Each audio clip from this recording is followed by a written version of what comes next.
तो ये तो था मेरे बारे में। तो आज का जो प्रोग्राम है मैं शेयर करता हूँ कैसे जाने वाला है। तो आज जो टॉपिक्स ऑफ द इवनिंग है उसमें सबसे पहले हम कवर करेंगे कि कैंसर के डेवलपमेंट में क्या ट्रीटमेंट्स, कौन से ऐसे ट्रीटमेंट्स थे और कैसे कैंसर पिछले 100 साल में इसके ट्रीटमेंट्स में डेवलपमेंट और हम आज कहाँ स्टैंड करते हैं उसको सब। इससे पहले कि आप इस प्रोडक्ट को किसी को रेकमेंड कर सकें, आपको एग्जैक्टली चाहिए कि कैंसर एग्जैक्टली होता क्या है, ये होता क्यों है, और हम इसके अंदर हमारे पास क्या चीज होती है कस्टमर के पास। क्योंकि जब आप किसी कस्टमर से मिलेंगे और कैंसर के बारे में बात करेंगे तो कस्टमर सारी चॉइसेस को हैंडल कर रहा होगा और वो क्या क्या चॉइसेस होंगी उसके ऊपर से हम उनको क्या चॉइसेस दे सकते हैं उसको भी हम आज देखेंगे। सेकंड जो है हम अपने प्रोडक्ट के बारे में बात करेंगे और ये देखेंगे कि हेमोहेम उन चॉइसेस में कहाँ स्टैंड करता है। देखिए, आप किसी कस्टमर के पास पहुंच के, कैंसर का कस्टमर के पास पहुंच के ये नहीं बोल सकते ये हेमोहेम हो आप इसको और आप कल ठीक हो जाओगे। कि कस्टमर को पहले प्रोडक्ट, आपको जितना प्रोडक्ट में ट्रस्ट है उतना कस्टमर को भी ट्रस्ट होगा। कस्टमर अपने ऑप्शंस बिल्कुल क्लियर रखेगा। मेरे पास एक केस आया अराउंड 3 वीक्स बैक। एक लड़की ने हैदराबाद से कॉल किया, उसके फादर को मुंह के इधर यहाँ पे कैंसर था और वो हीमोहेम लेना चाहती थी, लेकिन उसके फादर अग्री नहीं करते हीमोहेम लेने के लिए। उसके फादर क्लियर थे कि मैं हीमोहेम, मैं कोई प्रोडक्ट यूज नहीं करूंगा, मुझे कीमोहेम करनी है। तो ऐसे कस्टमर्स के साथ बहुत सारी चॉइसेस होती हैं और कस्टमर मल्टीपल डॉक्टर्स को विजिट कर रहा होता है। उसमें से हमें हमारी एक चॉइस भी हमें उसको प्रोवाइड करनी है। इसके बारे में हम आज समझेंगे उसको वो चॉइस कैसे प्रोवाइड कर सकते हैं। ठीक है, तो इसको अब क्या समझने के लिए ना सबसे पहले समझना जरूरी है, वो अपने खाने को समझना जरूरी है। और ये असर्ट कर रहा हूँ, ये बात को मैं बोल रहा हूँ ना, इसको मैं बहुत कॉन्फिडेंस से असर्ट कर रहा हूँ और इस ग्रुप में मैक्सिमम लोगों के लिए बोल रहा हूँ कि आप ओवर फेड है पर अंडर, मतलब आप खाना तो बहुत खाते हैं, पेट को खाने से भर लेते हैं, लेकिन खाने में न्यूट्रिशन की मात्रा कम है। इसको हम बोलते हैं you are over fed but under nutrition. तो या तो आपका खाना कम है, या खाना आपका नहीं है, या खाने में चिपता ही नहीं है कि आप खा रहे हैं, आपने चावल से पेट भर लिया, आपने रोटी से पेट भर लिया, आपने दाल से पेट भर लिया, लेकिन उसके बावजूद भी आप अपनी तरफ से ठीक खाना खा रहे हैं, लेकिन उसके बावजूद भी मैं ये असर्ट करूंगा, ये मैं बहुत स्ट्रांगली असर्ट कर रहा हूँ, ओवर फेड है और अंडर न्यूट्रिशन है। इस दुनिया में कोई नहीं है जो बैठा, जिसको आज कैंसर है वो बैठा ये सोच रहा होगा कि शायद कल कैंसर हो जाए, कोई नहीं सोचता होगा। और जिनको कैंसर होता भी है शायद 20 साल पहले नहीं सोच रहे होंगे कि हमें 20 साल के बाद कैंसर होने वाला है। तो कैंसर होना ये हमारे हाथ में, बहुत सारी चीजें हमारे हाथ में है कि हमें कैंसर फ्यूचर में होगा। और उस जो जर्नी है कि हमें फ्यूचर में भी कभी कैंसर ना हो, उसकी जर्नी इसी से शुरू होती है कि हम पहले ये जान लें कि हम ओवर फेड और अंडर न्यूट्रिशन है। अब ये चीजें, इससे पहले कि हम डेप्थ में घुसेंगे ना, मैं चाहूँ कि ये चीजें ना आपके अंदर सिंक कर जाए, आपके अंदर सिंक कर जाए, आपके अंदर बात बैठ जाए कि आपका क्लाइंट भी ओवर फेड और अंडर न्यूट्रिशन है। दूसरी चीज आपको सिंक कर जाए वो ये है कि आपका शरीर एक खुद को ठीक करने वाला डिवाइस है। भगवान ने आपको इस ढंग से बनाई है कि आपका शरीर खुद को ठीक करता है। अच्छा, कितने लोग हैं जो इससे अग्री करते हैं कि जब चोट लगती है तो हमारी चोट अपने आप ठीक हो जाती है? तो आप अग्री करते हैं तो आप कमेंट सेक्शन में लिख सकते हैं आई एग्री कि हमें चोट लगती है और हमारी चोट अपने आप ठीक हो जाती है, अगर हमारे पास दवा नहीं हो तो भी। ओके, मैं एक बार सभी से जो भी स्क्रीन पे शैतानी कर रहा है प्लीज आप थोड़ा सा ध्यान दें। सब बहुत सारे सेशन को अटेंड करने आए हैं तो प्लीज सेशन को स्मूथली चलने में मदद करें। Right, thank you. तो कितने लोग एग्री करते हैं कि आपको चोट लगती है और वो चोट अपने आप ठीक हो जाती है? गुड। आपको हल्का फुल्का बुखार हो, 99, 99.5, 100 इस तरह का बुखार हो, आपके पास कोई दवा न हो और आप रात में सोएंगे और आराम करेंगे तो चांसेस है आपका अगले दिन बुखार भी ठीक हो जाए। कितने लोग एग्री करते हैं? let's ओके, तो कुछ लोगों ने okay, some people have said yes, good. तो मैं एक्चुअली क्रिएट करने की क्या कोशिश कर रहा हूँ कि आपका शरीर एक सेल्फ हीलिंग डिवाइस है जो सही परिस्थितियों में अपने आप को ठीक कर लेता है। तो अब इस बात को ना सिंक इन कर लो, इस बात को ना समझ लो, आप किसी क्लाइंट को इस बात के अंदर आपका कॉन्फिडेंस होना चाहिए कि आपका शरीर एक सेल्फ हीलिंग डिवाइस है जो कि अपने आप को ठीक रखने की शक्ति रखता है। ठीक है, अब वो शक्ति कहां से आती है? वो आपके न्यूट्रिशन से। तो हम हमेशा नेचुरोपैथी के अंदर हम हमेशा बोलते हैं कि जब पर्याप्त मात्रा में न्यूट्रिशन मिलेगा और सही न्यूट्रिशन मिलेगा तो शरीर अपने आप को खुद ठीक कर लेगा। तो मेरे गुरु जी हमेशा एक बात बोलते हैं कि अगर आपका शरीर अपने आप को ठीक नहीं कर रहा तो कंसिडर करो कि आपने अभी सही न्यूट्रिशन और सही दिया ही नहीं है। ठीक है, नेक्स्ट, आपको ये समझने की जरूरत है आपके घर का खाना वो न्यूट्रिशन प्रोवाइड नहीं कर सकता। आप घर का चावल, आपके घर का आटा, आपके घर की दाल सब्जी को न्यूट्रिशन प्रोवाइड नहीं कर सकती। तो अगर आप चाहते हो कि आप देखिए शरीर कैसे फंक्शन करता है कि आप शरीर में कोई बीमारी होती है और आपके शरीर में सैनिक है, और वो सैनिक क्या है? आपका इम्यून सिस्टम। तो आपका इम्यून सिस्टम में आपके सैनिक जिस एरिया में भी कोई बीमारी है उस तरफ चल पड़ते हैं आपको ठीक करने के लिए। 24 घंटे आपको ठीक करने में लगे हुए हैं। देखिए उसमें मैक्सिमम रिपेयर तब होती है सोए होते हैं। अगर आप जगे हुए हैं और आप डे टू डे एक्टिविटी कर रहे हैं वो शरीर का रिपेयरिंग टाइम नहीं है, मतलब उस टाइम में भी शरीर रिपेयरिंग में लगा हुआ है। डे टू डे एक्टिविटी, सुबह आप सिर्फ 6 बजे उठे और रात को इस पीरियड के अंदर मैक्सिमम टाइम आप अपना डाइजेशन में स्पेंड करते हैं। आप खाना खाते हैं, शरीर को खाना प्रोवाइड करते हैं, न्यूट्रिशन प्रोवाइड करते हैं, और जब आप सो जाते हैं तब आपका शरीर इस न्यूट्रिशन को इस्तेमाल करता है आपको रिपेयर करने के लिए।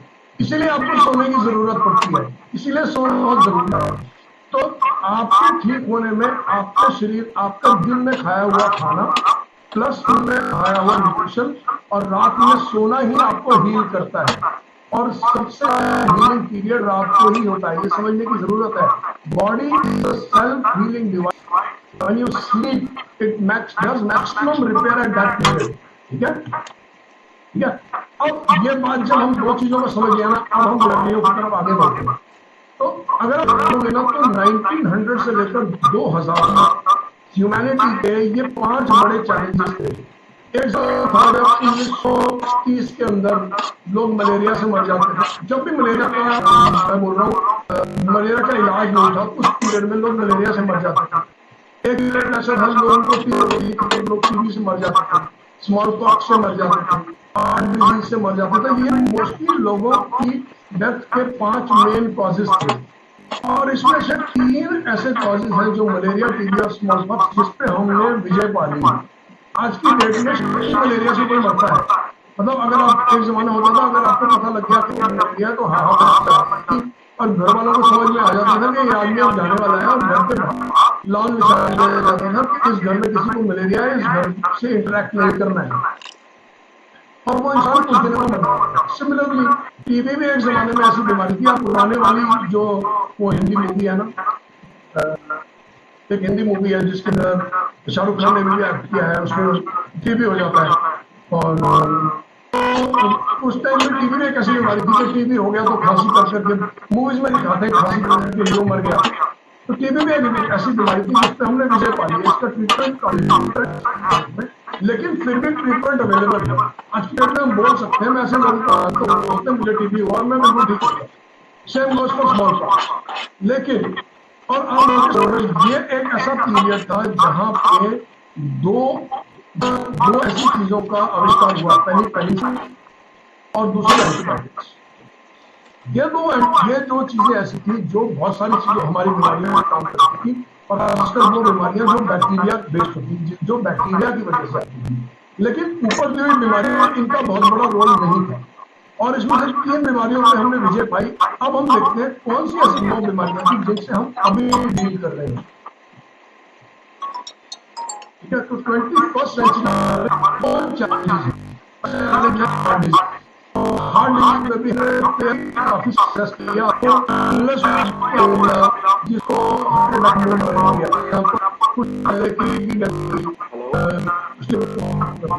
लेकिन अगर शायद उसको हवा ऐसी कि 25 साल का तो हमें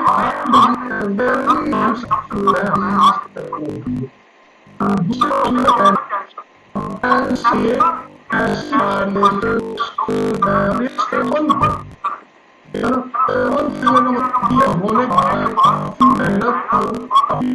टाइम लोगों को काफी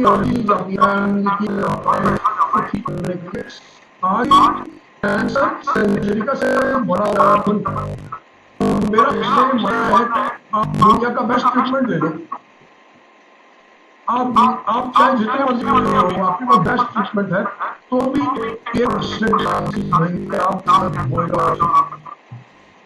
कौन लोग नहीं करते हैं, आप अभी कर सकते हैं होने के बावजूद, आपके पास पैसा होने के बावजूद भी, बहुत रिसोर्सेज होने के बावजूद भी, एप्पल के ओनर थे स्टीव जॉब्स जो है उनके पास कोई रिसोर्सेज की कमी नहीं थी, उनके पास कोई पैसे की कमी नहीं थी और उनके पास बेस्ट डॉक्टर्स की कमी नहीं थी, ट्रीटमेंट ऑप्शंस बहुत सारे थे और उसके बावजूद भी स्टीव जॉब्स 55 साल की उम्र में कैंसर से पीड़ित हो गए। अब इंडिया में देख लीजिए कि फिल्म इंडस्ट्री की तरफ जाते हैं, for example Irfan Khan best treatment लेके आए, यूएस गए, ऋषि कपूर बेस्ट ट्रीटमेंट लेके आए और कोई कमी नहीं छोड़ी, बेस्ट कीमोथेरेपी ली, बेस्ट रेडियोथेरेपी ली, उसके बावजूद भी वो नहीं बचा पाए। तो आपको समझने की जरूरत है ये एक ऐसी कॉमन बीमारी है जिसके अंदर ट्रीटमेंट बावजूद भी, बेस्ट ट्रीटमेंट होने के बावजूद भी, पैसा होने के बावजूद भी ये हमारे लिए 21वीं सदी है। और इंटरेस्टिंग चीज है, आपको एक ऐसा है तो इसको बहुत आसान बना सकता है लोगों के लिए। बिल्कुल ऐसे है जैसे किसको बोलते हैं ना, जा रहे हो डॉक्टर के पास जा रहा हूँ मलेरिया की दवाई ले रहा हूँ, क्या फ्यूचर में ऐसा हो सकता है डॉक्टर के पास जा रहा हूँ हेमोहेम ले रहा हूँ, क्यों मेरा कैंसर हो गया।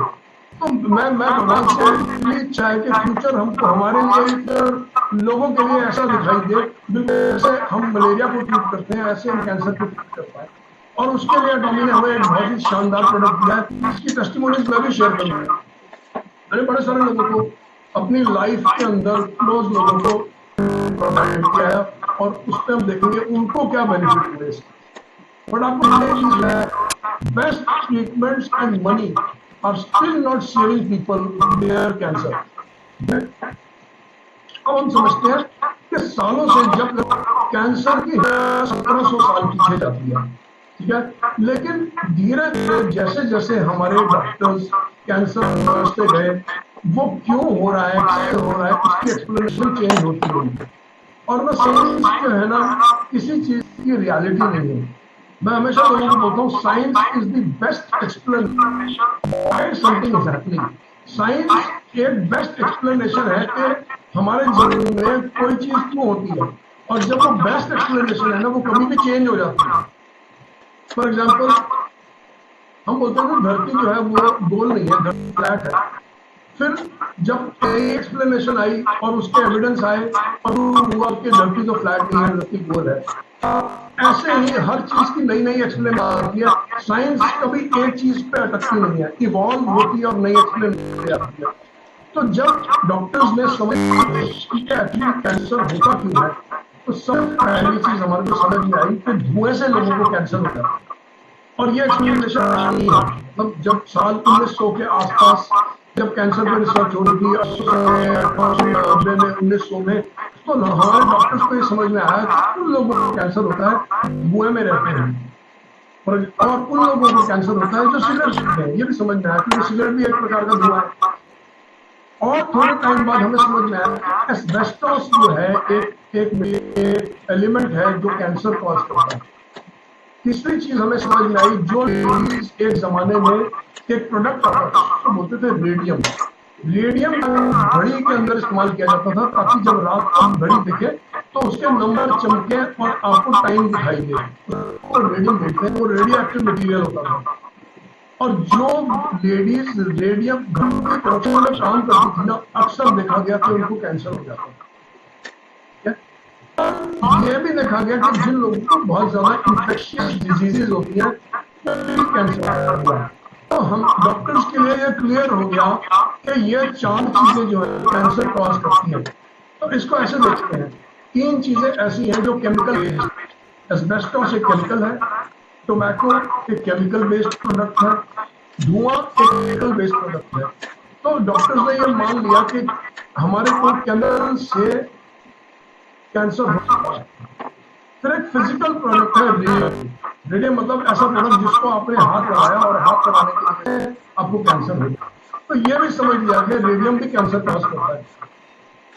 तीसरी चीज देखी गई, 3 तरह के डिफरेंट वायरसेस हैं। पायरोली वायरस है, एफ्टीन ब्रार वायरस है, एचपीवी वायरस है, हेपेटाइटिस वायरस है। हेपेटाइटिस जो है वो लिवर को परेशान करता है। हेपेटाइटिस वायरस ये बहुत सारे लोग जानते हैं। हेपेटाइटिस एक बीमारी का नाम भी है। तो हेपेटाइटिस जो है वायरस जो है ये भी रिजल्ट कर सकता है शरीर के अंदर कैंसर कॉज करने के लिए। तो इंफेक्शियस प्रॉब्लम्स भी कैंसर कॉज करती हैं। तो डॉक्टर्स के बिल्कुल क्लियर हो गया कि कैंसर 3 तरीके से होता है, केमिकल से, फिजिकल से और इन्फेक्शन से। ठीक है, लेकिन ऐसा आने वाले टाइम में देखा गया कि जहां पे ये 3 प्रॉब्लम्स नहीं थी वहां भी लोगों को कैंसर हुआ। फॉर एग्जाम्पल, मेरी नानी की डेथ कैंसर से हुई थी। अब ना तो मेरी नानी एस्बेस्टॉस करती थी, ना वो टोबैको सिगरेट पीती थी, ना वो धुएं में रहती थी, ना वो घर की फैक्ट्री में काम करती थी, ना उसको कोई प्रॉब्लम थी। उसके बावजूद भी मेरी नानी की डेथ जो है कैंसर से हुई। तो डॉक्टर ने सोचा कि ये जो थ्योरी है ये अब ज्यादा देर तक होल्ड नहीं कर रही, क्योंकि हमारे पास ऐसे भी लग रहे हैं जो इस थ्योरी पे होल्ड नहीं करते। कैंसर होने का इसका मतलब और भी कारण है इस दुनिया में। तो जब और कारण ढूंढे गए तो एक और एक्सप्लेनेशन सामने आई। बट एक्सप्लेनेशन में एक चीज समझ में आ गई कि कैंसर जो है ना, सेल्स का एक्सेसिव ग्रोथ है। कि शरीर के अंदर कहीं ग्रोथ होती है, यहाँ ग्रोथ हो गई, यहाँ ग्रोथ हो गई, पेट के अंदर ग्रोथ हो गई, लिवर में ग्रोथ हो गई।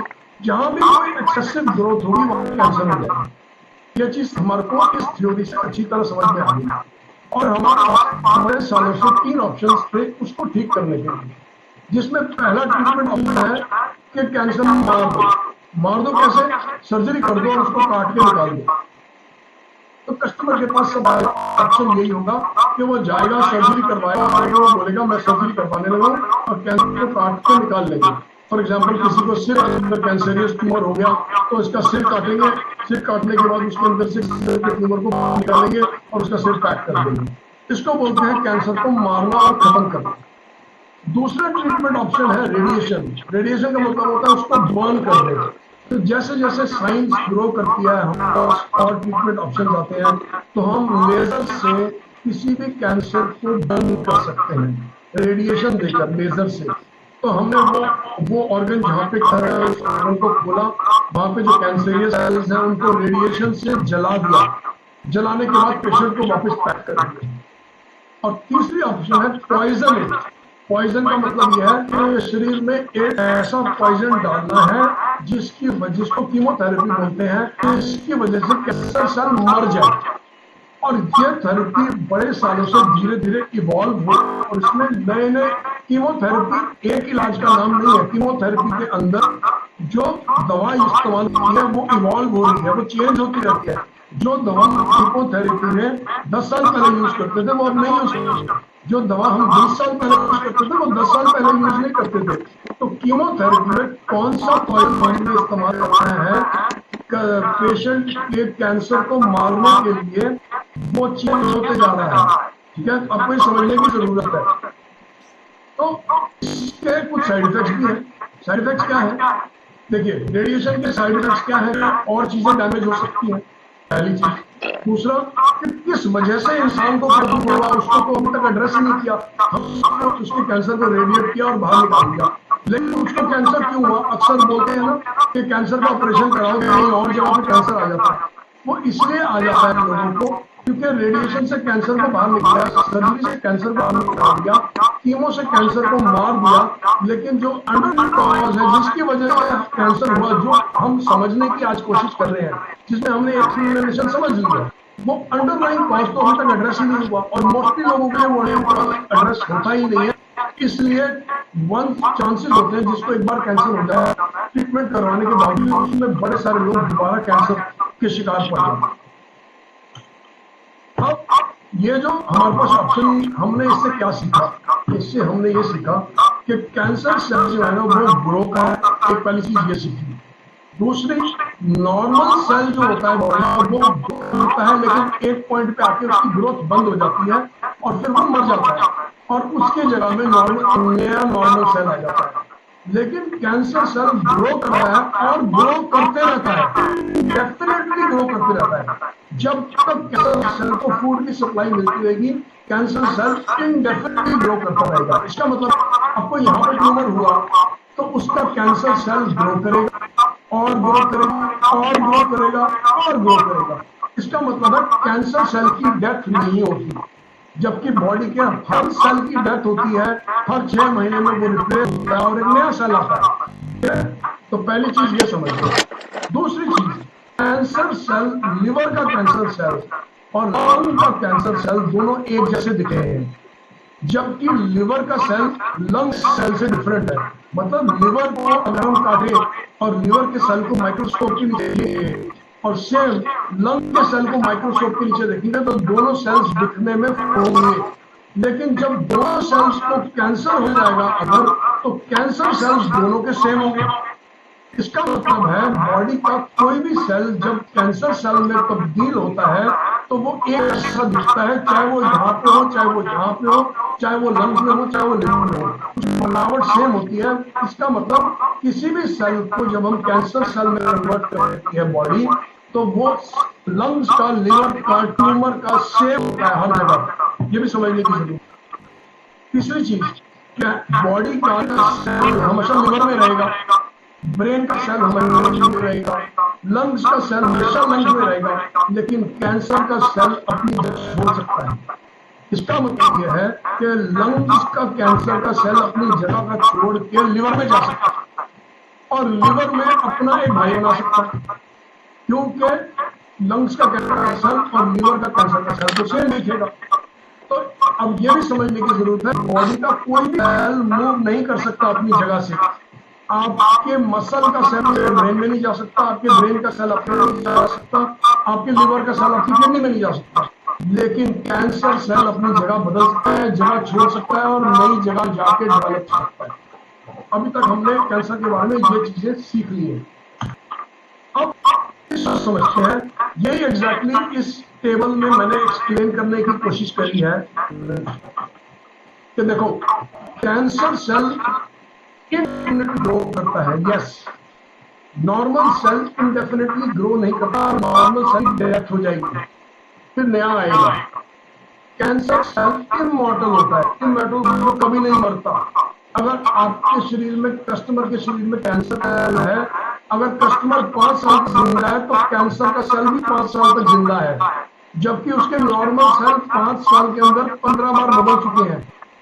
कैंसर सेल शरीर में मूव कर सकता है, एक जगह से दूसरी जगह जा सकता है, नॉर्मल सेल नहीं जा सकता। इसको बोलते हैं ग्लाइकोलाइसिस। ग्लाइकोलाइसिस का मतलब है नॉर्मल सेल को जिंदा रहने के लिए ऑक्सीजन चाहिए, लेकिन कैंसर सेल को जिंदा रहने के लिए ऑक्सीजन नहीं चाहिए। कैंसर का सेल हमारे शरीर में बिना ऑक्सीजन के जिंदा रहता है। इसको बोलते हैं एनाएरोबिक रेस्पिरेशन। अब इसको इंसान की बॉडी के हिसाब से समझते हैं। आपने बहुत धीरे धीरे 15 किलोमीटर भागना है तो उसके भागने के लिए जो एनर्जी प्रोड्यूस करेगी उसको एरोबिक एनर्जी बोलते हैं, क्योंकि उसमें ऑक्सीजन का इस्तेमाल होता है। धीरे धीरे भागते रहते हैं, आपकी ऑक्सीजन का इस्तेमाल करती रहती है, इसलिए एनर्जी अनलिमिटेड होती है। मतलब आप 1 किलोमीटर में भाग सकते हैं, 10 किलोमीटर में भाग सकते हैं, 30 किलोमीटर में भाग सकते हैं, 100 किलोमीटर में भाग सकते हैं, क्योंकि ऑक्सीजन की सप्लाई अनलिमिटेड है। जब बॉडी को न्यूट्रिशन मिलता रहेगा और पर्याप्त मात्रा में ऑक्सीजन मिलती रहेगी, शरीर चलता रहेगा। लेकिन एनाएरोबिक जो रेस्पिरेशन होता है वो बहुत छोटे पीरियड के लिए होता है। सपोज मैं किसी रनर को बोलूं 100 मीटर फुल स्पीड में भागना है 50 मिनट के लिए। अब अगर इस पॉइंट पे हमारा शरीर ऑक्सीजन की वेट करेगा तो हम 100 मीटर तेज नहीं भाग सकते। तो 100 मीटर बहुत तेज भागने के लिए हमारा शरीर ऑक्सीजन का इस्तेमाल नहीं करता। इस रेस्पिरेशन को बोलते हैं एनएरोबिक रेस्पिरेशन। एनएरोबिक रेस्पिरेशन का जो बाय प्रोडक्ट है वो होता है लैक्टिक एसिड। कहने का मतलब है आप धीरे धीरे भाग रहे हैं तो आप ग्लूकोज का इस्तेमाल करेंगे ऑक्सीजन की प्रेजेंस में और एनर्जी बनाएंगे। लेकिन जब आप बहुत तेज 100 मीटर भागेंगे 50 सेकंड के अंदर, तो आप ऑक्सीजन का इस्तेमाल नहीं करेंगे। आप बिना ऑक्सीजन के आपकी बॉडी 50 सेकंड तक रन करेगी और उसका बाय प्रोडक्ट होगा लैक्टिक एसिड। इसलिए जो रनर बहुत तेज भागते हैं 100 मीटर के लिए, उनके मसल्स में लैक्टिक एसिड बहुत तेजी से जाता है और लैक्टिक एसिड हमारी मसल्स को थका देता है। अब ये मैंने क्यों बताया, ये समझाने के लिए कि कैंसर का सेल हमारी बॉडी में बिना ऑक्सीजन के भी सर्वाइव करता है और कैंसर का सेल जिंदगी के ऑक्सीजन का इस्तेमाल नहीं करता और कैंसर सेल का बाय प्रोडक्ट लैक्टिक एसिड होता है। अब जिनके लिए क्लियर है वो चैट बॉक्स में लिखें क्लियर, ताकि मुझे समझ में आए कि ये बात समझ में आई है कि नहीं आई।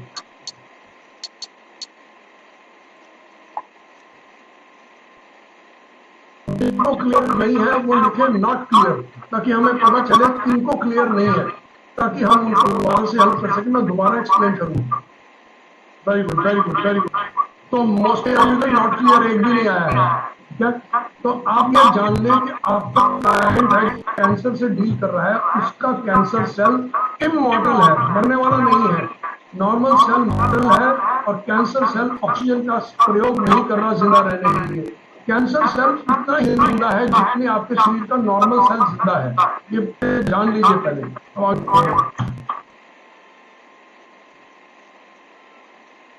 अब ये सारी एक्सप्लेनेशन से के बाद भी जो लोग साइंटिस्ट और डॉक्टर इस पे काम कर रहे थे, उनको ये नहीं समझ में आ रहा था केमिकल से ये तो समझ में आ गया आपके वो बिना ऑक्सीजन के चलता है, ये भी समझ में आ गया कि वो जिंदा है, कैंसर सेल मरता नहीं है। लेकिन कोई भी केमिकल शरीर को जब छू रहा है, जब धुआं छू रहा है, जब सिगरेट का धुआं छू रहा है, तो कैंसर का सेल केमिकल की वजह से नॉर्मल सेल बड़ा होकर कैंसर सेल क्यों बन जाता है, इसकी अभी तक डॉक्टर्स को एक्सप्लेनेशन नहीं थी। नहीं थी, मैं एक्सप्लेन करता हूँ। एक चीज आई, उसको बोलते हैं ह्यूमन जीनोम। ह्यूमन जीनोम में क्या, ह्यूमन बॉडी का पूरा जेनेटिक स्ट्रक्चर तैयार कर लिया गया और ये साल 2000 के आसपास। तो डॉक्टर्स ने देखा कि जो चीज हमें नहीं समझ में आ रही थी कि कैंसर केमिकल से, कैंसर बड़ा होकर शरीर में केमिकल की वजह से बड़ा क्यों हो जाता है, उसको समझने की कोशिश करी हमने और वो हमने समझी जीन म्यूटेशन से।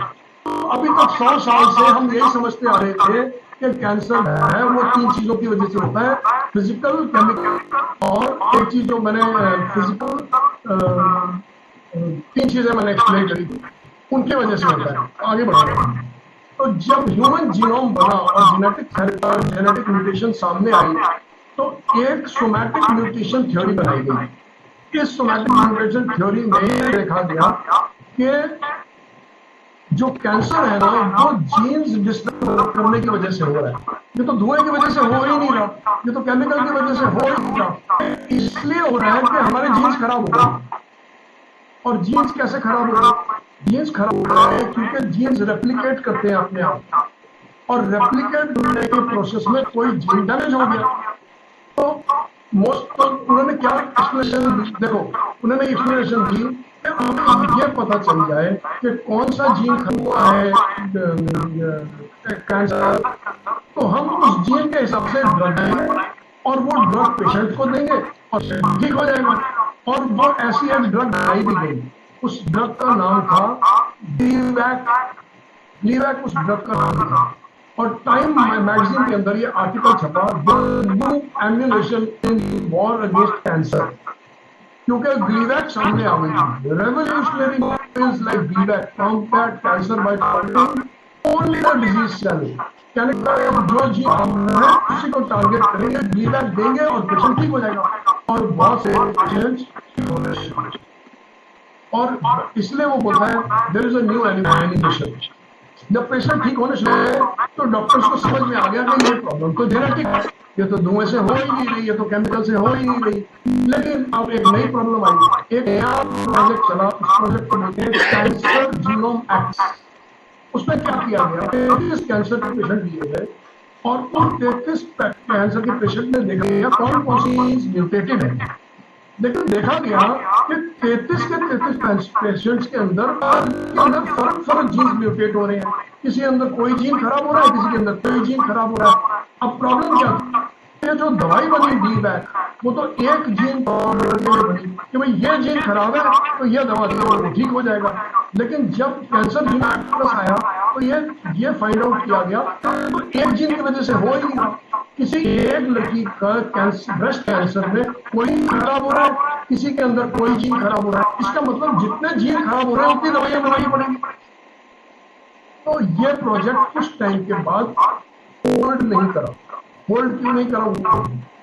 तो हमने क्या स्ट्रेटजी ली थी, find the gene, give the drug, but for some people this drug was not effective. इसका मतलब है जिन पेशेंट में वो जीन खराब था उसमें तो ड्रग थी, जिसमें वो जीन खराब नहीं था उसमें ड्रग काम ही नहीं करी। तो उन्होंने देखा कि बाकियों के दूसरे जीन्स खराब है। अब सोचा गया इतनी ड्रग्स हम कैसे बनाएंगे, ये तो संभव ही नहीं है। 60 जीन्स खराब, किसी के 60 का कोई कॉम्बिनेशन है, किसी के 60 का दूसरा कॉम्बिनेशन है, ठीक है। और कभी कभी ये भी देखा गया एक पेशेंट में 2 एरियाज में कैंसर था। फॉर एग्जाम्पल पेट में कैंसर है और प्रोस्टेट में कैंसर है। तो जो प्रोस्टेट में कैंसर है उसके जीन्स अलग थे और जो पेट में कैंसर है उसके जीन्स अलग थे। अब इस तरह के इंसान को तो ये वाला जो स्टैंड था जीन्स की वजह से कैंसर होता ही फेल हो। अभी तक हमारे पास जवाब नहीं था कि कैंसर क्यों होता है। तो हम आगे बढ़ते। तो अभी तक हमने सीखा क्या है? पहली चीज सीखी कि कैंसर हमारा खुद का ही एक सेल होता है, हमारा खुद का सेल है जो कैंसरियस हो जाता है। पहली चीज हमने कि जिस तरह से कैंसर हमारे अंदर है ना, उसी तरह से कैंसर छोटे छोटे ऑर्गेनिजम्स में भी है। वो ऑर्गेनिज्म भी तो सिर्फ सिंगल सेल के हैं। इसमें शायद ही कोई होगा ग्रुप में जिसने 8वीं क्लास में हाइड्रा नहीं पढ़ा होगा। Hydra is a single cell animal.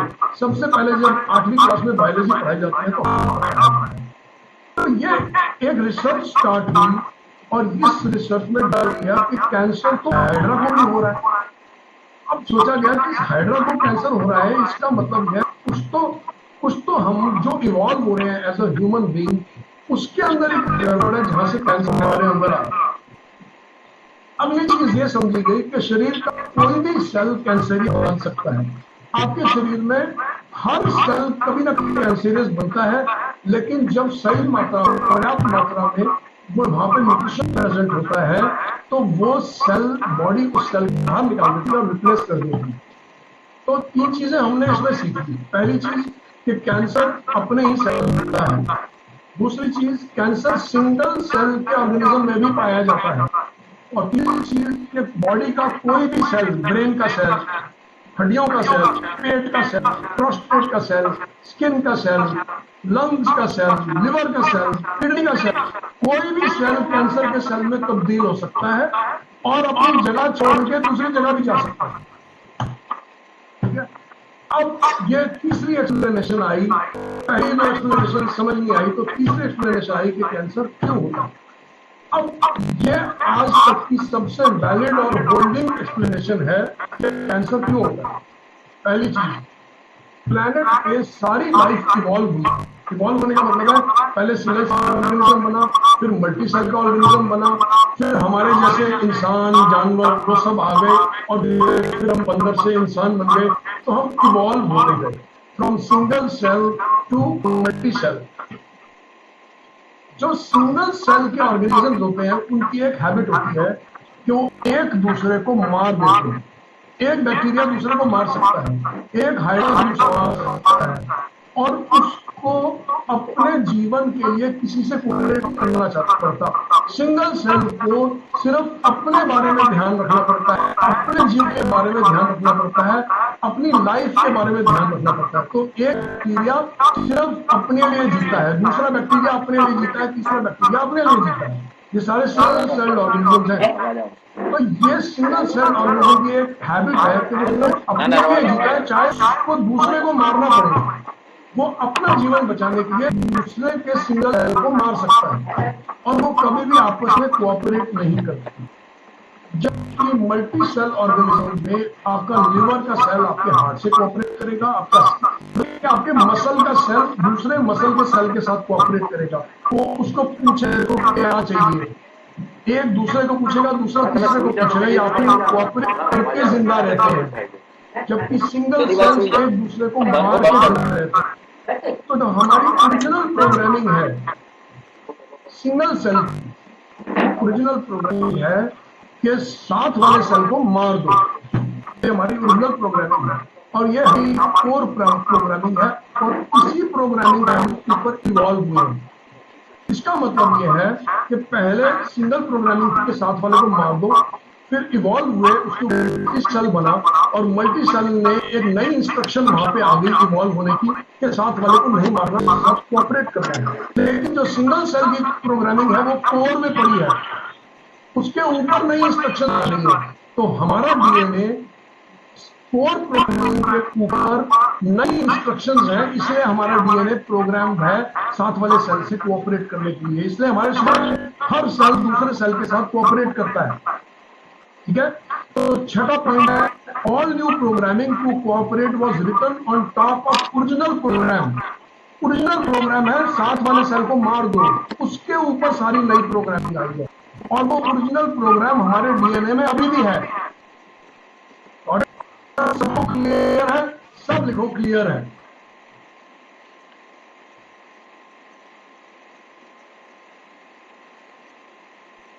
और किसी को नहीं क्लियर है वो लिखते नहीं है। Very good. तो आप समझिए आपकी सेल की जो प्रोग्रामिंग है उसके कोर में जो प्रोग्रामिंग पड़ी है वो ये बोलते हैं साथ वाले सेल को मार दो, वो तेरे काम का नहीं है। लेकिन उसके ऊपर न्यू इंस्ट्रक्शंस डीएनए की और न्यू इंस्ट्रक्शंस डीएनए की कोर प्रोग्रामिंग को होल्ड कर, अगर ऊपर की इंस्ट्रक्शंस को कोई डिसरप्ट कर दे, कोई खराब कर दे और वो डीएनए डैमेज हो जाए तो ओरिजिनल प्रोग्राम प्ले करना शुरू कर देता है। और वो ओरिजिनल प्रोग्राम क्या है? साथ वाले सेल को मार दो। इसलिए ये समझने की जरूरत है, ये हम जो इवॉल्व हैं तो जो कैंसर का सेल है ह्यूमन जब कैंसर हो जाता है वो रिवर्स इवॉल्व कर रहा है। इसका मतलब वो अंदर की कोर प्रोग्रामिंग को एक्टिवेट कर रहा है और वापस से सिंगल सेल बनने की कोशिश कर रहा है। और सिंगल सेल की हैबिट क्या है? सेल को मार देना है, साथ वाले सेल से कोऑपरेट नहीं करना, अपने आप पे रहना है, इमॉर्टल हो जाना है। इमॉर्टल का मतलब एक बैक्टीरिया को आप लैब में एक प्लेट में डालते हैं और आप उसको खाना देते रहते हैं बैक्टीरिया को, तो वो बैक्टीरिया कभी नहीं मरता, वो सिर्फ बड़ा होते रहता है। बैक्टीरिया कभी नहीं मरता। ह्यूमन सेल को अगर आप खाना देते रहेंगे एक पॉइंट पे बोलेगा उसका जीवन खत्म, मर जा नया आ। तो इसलिए जब आदमी को कैंसर हो जाता है वो रिवर्स इवॉल्व कर रहा होता है। ये आज तक की बेस्ट और वैलिड थ्योरी है कि कैंसर क्यों होता है। ठीक है, अब हम आगे बढ़ते हैं। तो कैंसर सेल इमॉर्टल होने के लिए आगे बढ़ता है क्योंकि उसके ऊपर की लिखी हुई इंस्ट्रक्शंस का डीएनए डैमेज हो गया है। अब ये समझते हैं, देखो ये थोड़ा क्लियर नहीं है लेकिन आप मेरे ख्याल में थोड़ा सा रीडेबल है। देखो ये जो है एक नॉर्मल सेल है, एक सिंगल सेल, एक जो है वो कैंसर सेल है। तो नॉर्मल सेल की ग्रोथ होती नहीं रहती लेकिन सिंगल सेल की ग्रोथ होती रहती है, कैंसर सेल की ग्रोथ होती रहती है। नॉर्मल सेल इमॉर्टल नहीं होता लेकिन कैंसर सेल इमॉर्टल होता है और सिंगल सेल ऑर्गेनिज्म भी इमॉर्टल होता है। नॉर्मल सेल मूव नहीं कर सकता, सिंगल सेल मूव कर सकता है और कैंसर सेल मूव कर सकता है।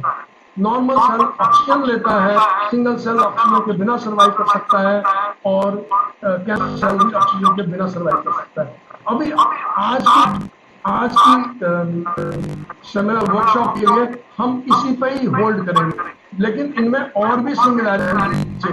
फॉर एग्जांपल चलो इसको समझ लेते हैं। होस्ट डिस्ट्रक्शन, इसका मतलब यह है कि सिंगल जो नॉर्मल सेल है वो होस्ट को डिस्ट्रॉय नहीं करता। होस्ट मतलब वो इंसान जिसको कैंसर हो गया है। नॉर्मल सेल कभी होस्ट को डिस्ट्रॉय नहीं करता, जबकि सिंगल सेल को डिस्ट्रॉय कर सकता है, अपने साथ वाले को भी मार सकता है, और कैंसर सेल भी यही काम कर सकता है। सिंगल सेल की एक्सपोनेंशियल नहीं होती, नॉर्मल सेल की बॉडी, ह्यूमन सेल की एक्सपोनेंशियल ग्रोथ नहीं होती, लेकिन कैंसर सेल की एक्सपोनेंशियल ग्रोथ होती है। आगे बढ़ते, ये चीजें मोस्टली सब लोगों को क्लियर हो गई होंगी। अब इसमें जेनेटिक्स का बहुत बड़ा रोल है। देखो कितने लोगों ने सुना है कि ये प्रॉब्लम तो हेरिडिटी है, फैमिली में तो डायबिटीज है, मेरे दादा को थी इसलिए मुझे भी है, लेकिन मुझे भी होगी आगे चल के। कितने लोगों ने ये सुना है? तो है एच लिखो सिर्फ चैट बॉक्स में, एच मतलब आपने सुना है कि प्रॉब्लम हेरिडिटी है। ऐसे बड़े लोग ये मानते हैं, मेरे एक फ्रेंड है, वो ये मानते हैं कि उनकी नानी को कैंसर था और उनके दादाजी को कैंसर था, इसलिए वो कैंसर से डरते हैं और वो ये सोचते चलते हैं कि मुझे भी किसी दिन जरूर होगा। इसको बोलते हैं हेरिडिटी। ठीक है, अब मैं आपको एक चीज एक्सप्लेन, एक देखो कुछ चीजों में हमें पता नहीं होता सच्चाई है कि नहीं है, लेकिन वहां खड़े होकर फिर भी हम अपना जीवन जी रहे हैं। तो मेरा इन्विटेशन है कि आप यहाँ खड़े होकर अपना जीवन जिए कि कैंसर है, इसमें सच्चाई कितनी है मैं अभी साबित नहीं कर सकता, लेकिन मैं आपको इनवाइट कर रहा हूँ कि आप यहाँ खड़े होकर अपना जीवन जिए कि कैंसर एक हेरिडिटी प्रॉब्लम हो, चाहे हो भी तब भी आपके लाइफ से आती है। कैंसर ट्रिगर होता है आपके लाइफस्टाइल से। ये जो जो पहली थ्योरी थी और दूसरी थ्योरी थी वो फेल हो गई। तीसरा थ्योरी है कि आपका लाइफस्टाइल आपके जीन खराब करता है, और उसमें आपका सबसे बड़ा दुश्मन जो है ना वो चीनी है, sugar. Sugar is your biggest enemy. तो जितना आप गुलाब जामुन खाते हैं, रसगुल्ले खाते हैं, चाय पीते हैं, वो आपका सबसे बड़ा दुश्मन है, क्योंकि वो आपका लाइफस्टाइल लाइफस्टाइल खराब करता है, आपकी हैबिट्स खराब करता है और कैंसर को ट्रिगर कर सकता है। ये एक जगह है जहां से खड़े होकर आप अपना जीवन जी सकते हैं। ठीक है, तो या तो आप एविडेंस ढूंढते रहे, या फिर यहाँ खड़े हुए अपना जीवन जिए कि मैं अगर अपना जीवन यहाँ खड़े होता जैसे कि मैं जीता हूँ कि अगर मैं चीज खाऊंगा तो मेरे जेनेटिक्स खराब हो सकते हैं, मेरी बॉडी के अंदर कैंसर ट्रिगर होता है। मैं यहाँ खड़े होकर अपना जीवन जीता हूँ। मेरी नानी को कैंसर हुआ, मेरी दादी को डायबिटीज हुई, मेरे दादाजी को भी डायबिटीज हुई थी, लेकिन मैं हूँ क्योंकि मैं एक साफ जीवन शैली जीता हूँ, तो मेरे जीन्स डैमेज नहीं होंगे, उनको मैं न्यूट्रिशन प्रोवाइड करता हूँ, डैमेज नहीं होंगे, और मुझे कभी जिंदगी में मैं डायबिटीज से और कैंसर से तो कभी नहीं मरा। ठीक है, अब हमारे पास तीन अप्रोचेस हैं कैंसर की। पहली अप्रोच किल, हमने डिस्कस किया। दूसरी अप्रोच बर्न, ये भी हमने डिस्कस किया। तीसरी अप्रोच पॉइजन। एक अप्रोच और है हमारे पास, वो अप्रोच जो हमारे सेल्स को आपस में कम्युनिकेट करने के लिए और कोऑपरेट करने के लिए हेल्प करेगी, और वो सपोर्ट है न्यूट्रिशन और हर्ब्स की। तो अगर आप सही मात्रा में अपने शरीर को न्यूट्रिशन प्रोवाइड करें और सही मात्रा में हर्ब सपोर्ट दें। देखिए हर्ब का काम है, हर्ब का काम है, फॉर एग्जाम्पल आपको इंडाइजेशन हो गया, कितने लोग इंडाइजेशन पे यहाँ पे अजवाइन खा के आपने क्या किया? आपने अपने शरीर को बोला कि यह हर्ब लो, और वो हर्ब के अंदर जो इंग्रेडिएंट्स है उसको इस्तेमाल करके ठीक करो। ठीक है, तो आपने अपने शरीर को अजवाइन देके कुछ इंस्ट्रक्शंस दी, तो जब आप इंस्ट्रक्शन भेजोगे वो इंस्ट्रक्शन आपका शरीर फॉलो करेगा, और वो फॉलो करेगा तो आपका इंडाइजेशन ठीक हो जाएगा। तो आपने अपने शरीर को दो चीजें प्रोवाइड करनी है, एक न्यूट्रिशन और दूसरा हर्ब सपोर्ट, और तीसरा फास्टिंग। ये भी याद रखिएगा, फास्टिंग हीलिंग को इंप्रूव करता है। तो एक, जब दिन में आप जग रहे होते हैं तो आपकी फास्टिंग इंप्रूव करती है, दूसरा जब आप रात को सो रहे हैं तब आपके शरीर में हीलिंग होती है। ये दो पीरियड में शरीर अपने आप को ठीक कर रहा होता है। और कैंसर सेल क्या है? Cancer cell is a human born रोग। रोग का मतलब क्या होता है? जैसे कोई लोग सड़कों पर घूम रहा है बिना किसी उसकी कोई इच्छा नहीं है, कोई जिंदगी में टारगेट नहीं है, बस वो सड़क पे निकलता है और बस घूमते रहता है, उसको बोलते हैं वो इंसान रोग हो गया है। ऐसे ही कैंसर सेल भी एक सेल है जो हो गया है, जिसको पता ही नहीं अब मैं क्या हूँ, कि मैं लंग का सेल हूँ, कि मैं लिवर का सेल हूँ, ब्रेन का सेल हूँ, रोग हो चुका है। और वो कंटिन्यू करता रहेगा ग्रोथ में जब तक आप उसको न्यूट्रिशन और हेल्थ सपोर्ट नहीं दोगे। तो ये न्यूट्रिशन है मैं रिकमेंड करता हूँ हर इंसान के लिए। आपके विटामिन डी लेवल्स पूरे होने चाहिए, विटामिन B12 लेवल्स पूरे होने चाहिए, ओमेगा 3 2:1 की रेशियो में होना चाहिए। कहने का मतलब यह है कि अगर आप तेल खाने का, सोयाबीन का तेल खाते हैं, सनफ्लावर का तेल खाते हैं, ये ओमेगा 6 है। अगर आपने ओमेगा 6 और ओमेगा 3 को 2:1 की रेशियो में नहीं रखा तो आप शरीर कहीं ना कहीं तकलीफ में आएगा। और एटॉमी ने हमारे को एक बहुत अच्छा प्रोडक्ट दिया हुआ है जिसको हम बोलते हैं ओमेगा 3। चौथा प्रोडक्ट है प्रोबायोटिक, जिसको एटॉमी में हम न्यूट्रास्यूटिकल बोलते हैं। ये हमारे हार्ट को तेज रखता है। आप अगर न्यूट्रिशन प्रोवाइड करोगे और आपका हाजमा ही ठीक नहीं होगा तो एब्जॉर्ब नहीं होगा। और यही रीजन है एटॉमी एक सीक्वेंस में प्रोडक्ट्स को लॉन्च करता है, क्योंकि उनको पता है शरीर को पहले क्या देना है, बाद में क्या देना है, क्या इंपॉर्टेंट है, हमारे लोगों के लिए क्या इंपॉर्टेंट है, तो क्या दें कि इनकी तबीयत ठीक होनी शुरू हो। सीक्वेंस में प्रोडक्ट्स आ रहे हैं और आपको समझना है ये जो न्यूट्रिशन हम प्रोबायोटिक के फॉर्म में, ओमेगा 3 के फॉर्म में, एमओएम के फॉर्म में हम अपने शरीर को देते हैं, ये हमारे शरीर के हथियार है। ये हमारी जो हमारा जो इम्यूनिटी सिस्टम है उसके हथियार है। जब आपके सैनिक किसी बीमारी को लड़ने जाएंगे और वो मैदान में से तलवार निकालेंगे तो वो तलवार ये वो हथियार है। अगर वो मैदान खाली होगी तो सैनिक लड़ने जाएंगे, लेकिन सैनिकों के पास तलवार नहीं होगी लड़ने के लिए। ठीक है, यही कारण है कि बीमारियां जल्दी ठीक नहीं होती, क्योंकि उनके सैनिक लड़ने तो जाते हैं लेकिन मैदान खाली होती है। वो मैदान की जो तलवार है ना, वो ये ओमेगा 3 है, प्रोबायोटिक है और हेमोहिम है। यहाँ पे हम आते हैं, जैसे हमने स्टार्ट किया था, सबसे पहले आपको ये अपने दिमाग में बांधनी है ये बात कि आपका शरीर एक सेल्फ हीलिंग डिवाइस है। आप एक मशीन हो। आप इसको जैसे गाड़ी पेट्रोल पे चलती है, आपकी मशीनरी फ्यूल पे चलती है। फ्यूल है आपका खाना, आपका न्यूट्रिशन और आपका हर्ब्स। इस फ्यूल पे आपका शरीर चलता है और वो एक सेल्फ हीलिंग डिवाइस है। जब आप अपने शरीर को ये चीजें प्रोवाइड करोगे, आपके सैनिकों के म्यान में आपने तलवार डाल दी, और जब आपने अपने शरीर म्यान में तलवार डाली है वो बीमारी देंगे। और क्योंकि आपका शरीर भगवान ने ऐसा बनाया है कि वो सेल्फ हीलिंग डिवाइस है, इस वजह से वो अपने आप को कर सकेगा। ठीक है, अब हम समझते हैं हेमोहिम है क्या।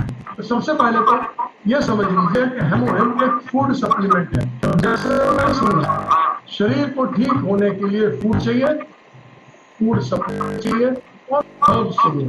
तो इसके अंदर फूड सप्लीमेंट भी है और इसमें हर्ब्स भी है। ठीक है, और इसी वजह से इसको एक बोटानिकल मिक्स कहा जाता है। ठीक है, नेक्स्ट देखिए, जब कोई बैक्टीरिया आपकी लंग्स में एंटर करता है तो हेमोहिम आपका शरीर, आपके इम्यून सिस्टम को एक्टिवेट करता है। देखिए, ये एटॉमिक की से आई है और एटॉमिक ने इसमें कितना बड़ा लिखा है, सोल्जर्स इन एक्शन। ये आपके सैनिक हैं और जब आप हेमोहिम अपने पेट डालते हो तो आप इन सैनिकों की म्यान में तलवार डाल रहे हो। और इस वजह से जब वो तलवार उनको मिलती है और आपकी लंग्स के थ्रू शरीर के अंदर कोई बैक्टीरिया, कोई पैथोजन जाता है, तो ये सैनिक अपनी तलवार निकाल के एक्शन में आते हैं और इस बैक्टीरिया को मार देते हैं। बैक्टीरिया मारने के बड़े सारे तरीके होते हैं। बैक्टीरिया को इंजेस्ट करके मारा जाता है, मतलब आपका जो इम्यून सिस्टम है वो बैक्टीरिया को खा जाएगा। एक तरीका ये होता है। दूसरा तरीका होता है कि आपका इम्यून सिस्टम बैक्टीरिया को खाएगा नहीं, उसके साथ के केमिकल छोड़ेगा और वो केमिकल पॉइजनस होएगा उस बैक्टीरिया के लिए और वो बैक्टीरिया मर जाएगा। तो ऐसे ही डिफरेंट इम्यून सिस्टम के डिफरेंट सैनिक हैं, डिफरेंट हथियार के साथ।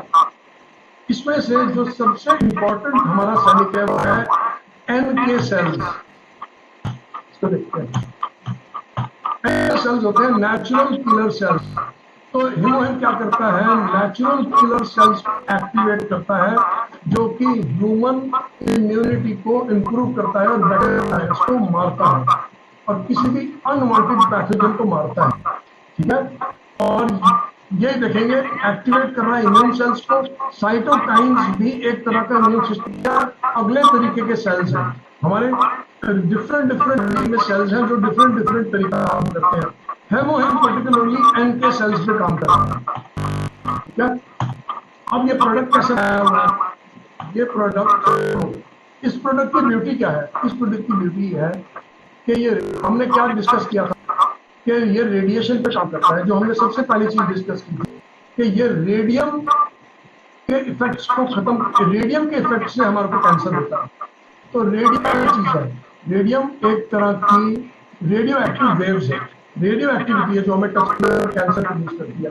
और आज की डेट में हम कितना रेडियो एक्टिविटी घिरे हुए हैं, power lines, radios, cell phones, microwave, infrared radiation, different type की एलईडी लाइट्स अलग अलग रंग की रेडिएशन हमारे को देती है, blue light, ultra violet light, X-rays, gamma. ये इस तरह हम एक जमाने में हार्डली किसी रेडिएशन से घिरे हुए थे जितना हम आज घिरे हुए हैं रेडिएशन से। और सबसे बड़ी बात, आपके घर के अंदर मोबाइल और आपके घर के अंदर जो वाईफाई का कनेक्शन है वो माइक्रोवेव और रेडिएशन से भरा हुआ है। हेमोहेम आपको इस रेडिएशन से बचाएगा, आपके क्लाइंट को बचाएगा, आपके क्लाइंट को कैंसर फ्री रखेगा। ये जरूरी नहीं है कि क्लाइंट को कैंसर मैं डेढ़ महीने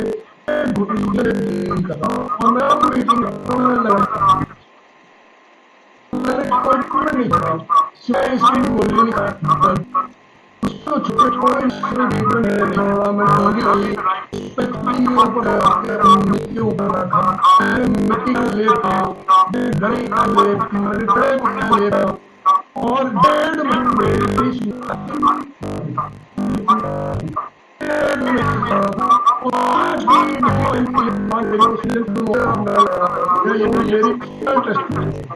मेरे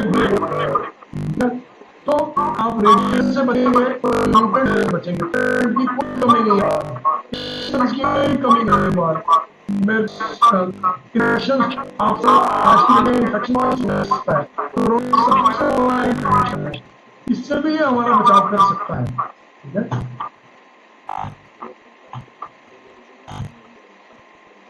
तो जब थैंक यू सर। आपको एक चीज लर्न करना लगता है कि क्या नोट्स बना सकते हैं आपके नॉलेज को सीखिए, मतलब बहुत जबरदस्त सर का ये पॉइंट अगर ध्यान से देखें।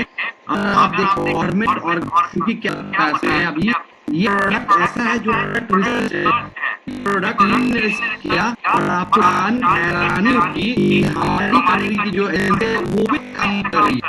ये वो प्रोडक्ट सर इसको बोले चकार है, रिया आपने सब बहुत जबरदस्त वर्क किया और हम लोग कोशिश कर रहे थे प्रोडक्ट जबरदस्त है जिसको थोड़ा सा टाइम शायद बनाना या बनाना ही बहुत है। और रियली जैसे सर ने बोला, मैं मेरे ब्रदर इस मीटिंग में है, प्रोडक्ट को मेरा सत नमन है, मैं मदद सीरियस में नीरज सर को देता हूँ। का लेवल था, उनका का लेवल और ये हमने 12 का एग्जाम दिया वो तब वो और नहीं पढ़ा रही थी। मैं यहाँ उनको भेजा बैठे को देना संघ को सुबह शाम सुबह संध्या सैटरडे मॉर्निंग जो भी मदर वॉशरूम नहीं जा पाएंगी वो आप समझ 1.5-2 किलोमीटर मेरे से टेम्पल है कि मंदिर आना चाहिए। और इसके बाद वहां से मुझे कि बेटा मैंने ये जो अब तो जो लेडी 60-65 जो वॉशरूम नहीं आ रही है सिर्फ प्रोडक्ट ऐसे बोलो, ये तो मेरे मतलब मैं रिस्पेक्टिव ऑफ मनी आपको साथ रखे सर, हमने कोरोना में दिया है ऐसा सारा का धरा रह जाता है, मानव इम्पोर्टेंट कुछ भी नहीं है। तो sir thank you sir, almost वो डन हो चुके हैं सर, सर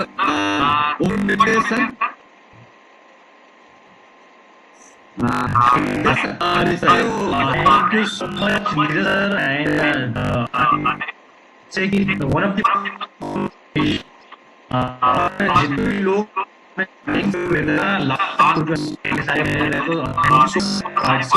होना चाहता कि इतना आपने इस प्रकार की काफी शायद हमें 2% तो समझ में नहीं पॉइंट है कि प्रोडक्ट की सीरियसनेस, प्रोडक्ट का आउटपुट इम्पैक्ट जो है आ रहा है, उसी लिए हमें सेशन अटेंड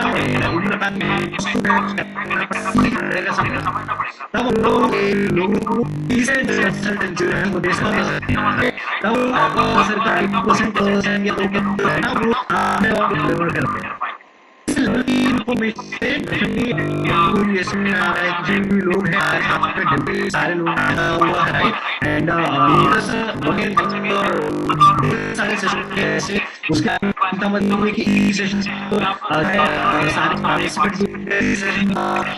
नहीं समझ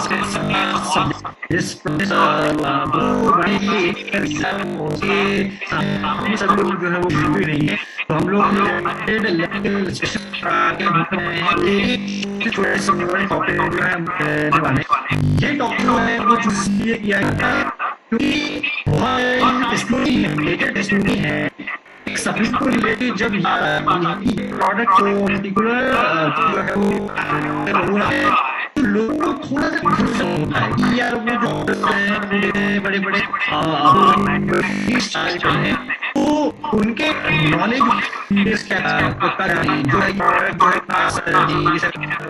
शायद नहीं आती, राइट, हमारे दिमाग में आता है, तो उसके लिए लॉजिकल एंड रिसर्च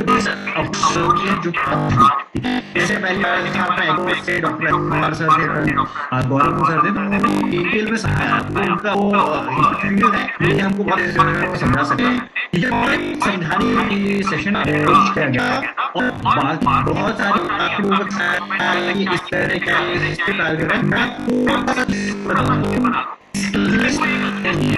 राइट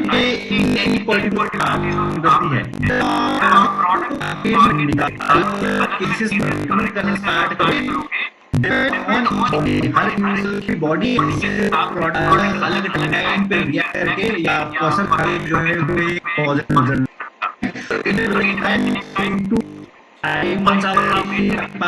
लगभग मार्केट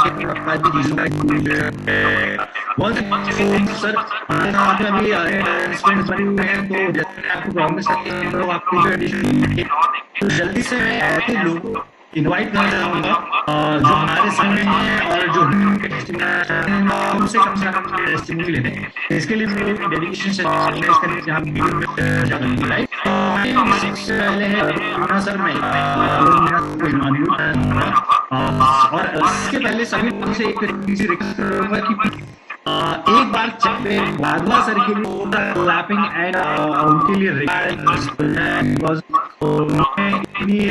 जो है हमें जानकारी, thank you so much chat पे सभी लोग आभार, thank you sir, thank you so much, thank you so much. Next मैं सर को क्योंकि मेरे पास में बहुत कम, तो अरुण मीना सर बताएं आपको के बारे में थैंक यू रितेश जी, और सबसे पहले थैंक यू सर आपको बहुत क्योंकि मैं आज बहुत सारा काम करता है, इसलिए मैं आपको बहुत दिल से धन्यवाद करता हूँ कि मैं आपसे अच्छा काम कराऊंगा जो आपने बताया। मैं टेस्टिमोनी 2 टेस्टिमोनी है और मैं जरूर बताऊंगा, 1-1 मिनट लूंगा। एक MP रेवा का केस है, उनको 2 महीने हो गए, दादी है वो 82 ईयर्स की, जिनको डॉक्टर्स डायग्नोस नहीं कर पा रहे थे उनको क्या प्रॉब्लम है, और 2 महीने उन्होंने 10 निवाले भी नहीं खाए। ध्यान से सुनिएगा, 10 निवाले भी खाए 2 महीने से। कुछ नहीं बता पा रहे थे इनको क्या है क्या नहीं है।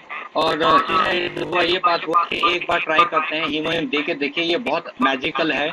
और चौथे दिन उन्होंने 6 से 7 करने वाले खाए, छठे दिन 1 रोटी खाया, 11वें दिन तीनों टाइम खाया, 14वें दिन जिसको कहते हैं वो चल फिर नहीं पाती थी, बेड से 24 घंटे वो लेटी रहती, 14वें दिन वो अपने आप टॉयलेट गई और सब कुछ जिसको कहते हैं करने लगे। 82 ईयर्स की महिला है। ये मेरा एक पहला टेस्टिमोनी है।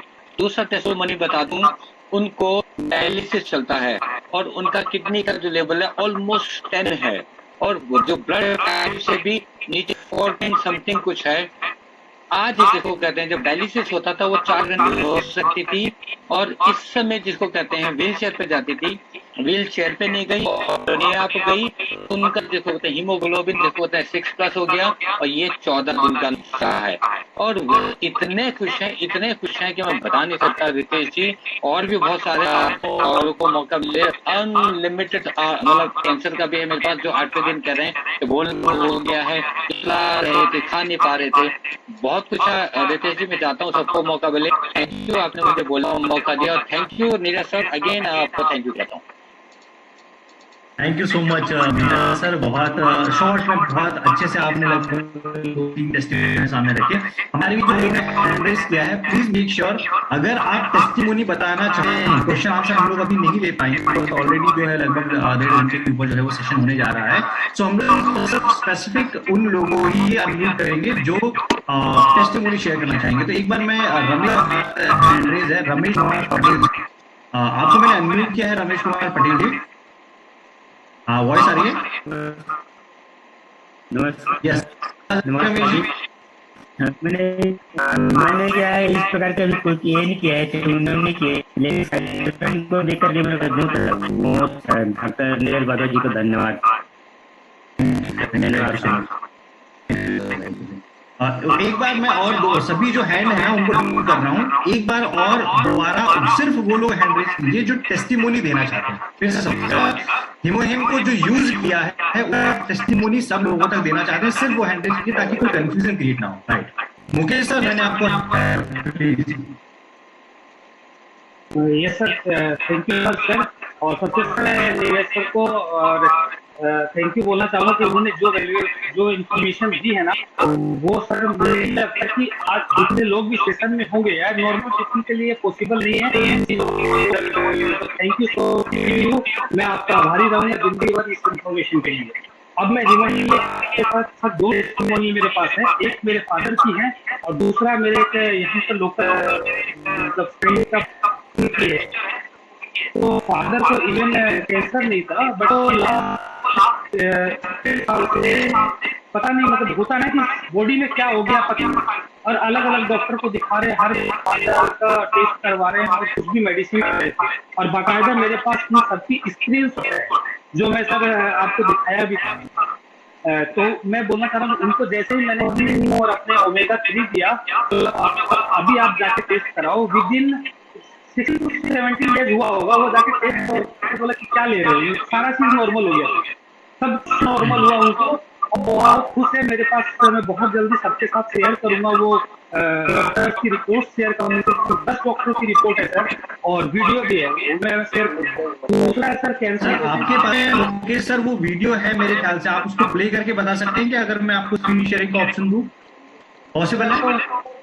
वो एक्चुअली मेरे मोबाइल पर है और मैं लैपटॉप से। ओके नॉट ठीक। और दूसरा है सर मेरे पास एक अपने पेशेंट हैं जिनको मैं जब सेकेंड स्टेज में भी आइडेंटिफाई हुआ था तो मैंने बताया था कि इंडिया में लॉन्च नहीं हुआ है, बट आप ले लो।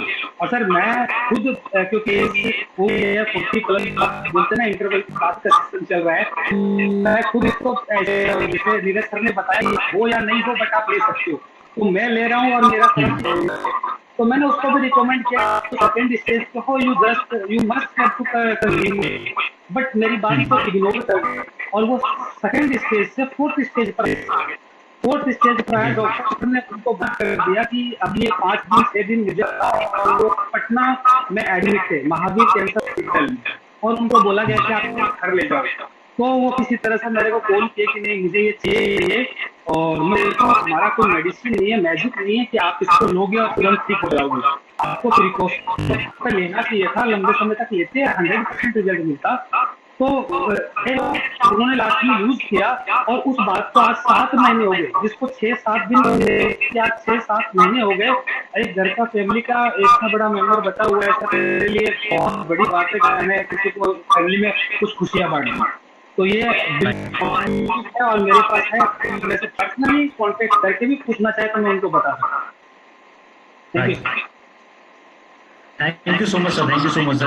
इस सेकंड टेस्टिमोनी जो सर ने बताया है उनके लिए रिसेंटली वो एक सिटी से दूसरी सिटी आए थे, तो वो वाउचर ले जाना भूल गए थे, तो हम लोगों ने ऑन स्पॉट किसी से बात करके जो है वो अरेंज करवाया था और उनका कॉल आया। तो ये एक जो कैंसर पेशेंट के बारे में बताया है, this is working very fine, और डॉक्टर ने जो है वो गिव अप कर दिया था, उन्होंने बोल दिया था कि नहीं है, एंड अभी भी वो सर्वाइव कर रहे हैं। चलिए जल्दी से मैं नेक्स्ट इनवाइट करना चाहूंगा विनीत मिश्रा को, इनको मैंने अनम्यूट किया है। Thank you sir, thank you very much, और बहुत ही बढ़िया सेशन सर। मेरे पास इनका एक छोटा सा ही टेस्टिमोनी है। मेरे एक टीममेट्स हैं, उनको जब मैं प्लानिंग समझा रहा था तो उनको हीमोहिम के बारे में सुनकर वो ज्वाइन हुए और हीमोहिम लॉन्च होने के ठीक बाद उन्होंने हीमोहिम परचेज किया। सर ये थायराइड तेज काम करता है, उनको थायराइड के पेशेंट थे और आराम से बैठ आते थे। आज जो उनका सारा नस पैर का दिख रहा है, बोल रहे सूजन सारी खत्म हो गई और नस हो रही है। दूसरा पैकेट उन्होंने ऑर्डर किया है अभी आज सुबह में ही, या 25 दिनों के अंदर में। और सर सबसे आश्चर्य की बात है, उनकी सैलरी मात्र 15,000 रुपए, ये एक सबसे बड़ी बात है और खुद से उन्होंने किया है। Right. Thank you so much Vineet ji. देखिए उन्होंने बात जो है वो मेंशन करी, वो जरूरी बताना, क्योंकि बहुत सारे लोग उसको जो है करते हैं। जब डॉक्टर हमें कोई स्पेसिफिक बता देता है कि ये ट्रीटमेंट करना है, वहाँ पे आप नेगोशिएट नहीं करते। यहाँ पे हम लोग एक किसी के हेल्थ के फिक्रमंद होते हैं और उनको सजेस्ट करते हैं, तो कहीं बड़ा बैरियर आता है। So thank you so much Vineet sir. मेरे पास इनफैक्ट मेरे एक करीबी हैं, जो है डिस्कशन हुआ था और थायराइड के लिए उन्होंने जो मुझसे टेस्टिमनी मांगा, तो मैं ये चीज जो है वो शेयर करना चाहूंगा। और आप प्लीज, अगर आप कोई भी व्यक्ति नंबर का AITF में कनेक्ट हो, उन जो थायराइड के पेशेंट है ना, उनका नंबर आप भेजने का कोशिश कीजिए ताकि कनेक्ट करवा सके थायराइड के पेशेंट। सर मीना सर से आप नंबर ले सकते हैं। मीना सर से number. Thank you so much sir. Alright, next करना चाहूंगा, सॉरी मैं आपका नाम एक बार अनम्यूट कीजिए।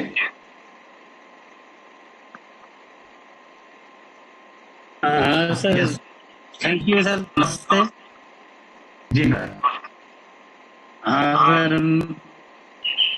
मैं सर खुद कैंसर पेशेंट हूँ। मैं 25 तारीख को सर मेरा पॉजिटिव आया था। ओके। और 30 तारीख को सर मैं पहला ले लिए। पॉसिबल आप कैमरे पर कैमरा ऑन कर सकते हैं आप? जी थैंक यू सो मच, बताइए सर। हाँ सर, मैं 25 को मेरा बायोप्सी पॉजिटिव आया सर। सूजन आके पूरा पुल बंद हो गया था। तो पॉजिटिव आने के बाद डॉक्टर ने सजेस्ट किया केमो लेने के। मैं 30 तारीख को सर मैं केमो ले शाम को शुरू किया सर हेमोहिम। उड़ीसा में पहला मेरा सीनियर लोग को बोलने का जो है, उड़ीसा में हम पहले मैंने फर्स्ट हेमोहिम यूज किए। तो 4 दिन 31 शाम से शुरू किए, 1, 2, 3, 4, 5 तारीख को नॉर्मल हो गया। और मैंने सर केमो लेने के बाद सर जो मैंने लगने था कुछ अभी तक मैं महसूस नहीं हुआ।